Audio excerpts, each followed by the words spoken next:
Près de Kupiansk, un front secondaire se transforme en laboratoire d'expérimentation militaire. Les tireurs d'élite russes sont désormais chargés non plus seulement de viser des hommes, mais des machines volantes. Une mission inédite qui a déjà coûté la vie à plusieurs drones ukrainiens, parmi lesquels les redoutés hexacoptères Baba Yaga. Abonnez-vous et partagez cette vidéo pour suivre chaque détail de cette évolution stratégique.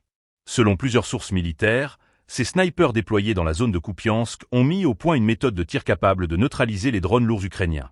En une seule semaine, 3 appareils auraient été abattus. L'un d'eux aurait même explosé en plein vol, touché directement dans sa charge par une balle de précision. Cette tactique surprend par sa simplicité autant que par son efficacité.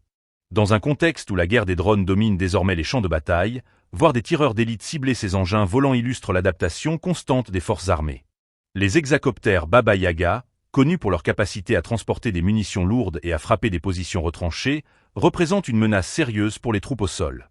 Les neutraliser depuis le sol, avec des fusils de précision, constitue une avancée significative pour la défense. Le témoignage d'un soldat identifié sous l'indicatif Ronin détaille l'ampleur de ces opérations. Il explique avoir lui-même participé à l'élimination de plusieurs de ces drones. L'un d'entre eux, chargé d'explosifs, aurait été percuté de plein fouet, provoquant une détonation en plein ciel. Une démonstration spectaculaire qui montre la précision extrême nécessaire pour atteindre une cible mouvante et aérienne. Un autre militaire, connu sous le nom de SVOI, insiste sur la valeur symbolique et matérielle de ces appareils.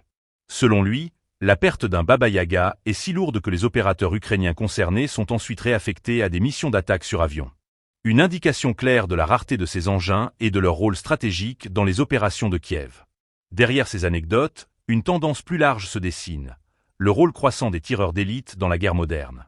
Longtemps considérés comme des chasseurs de cibles humaines, ils se retrouvent désormais face à des adversaires technologiques.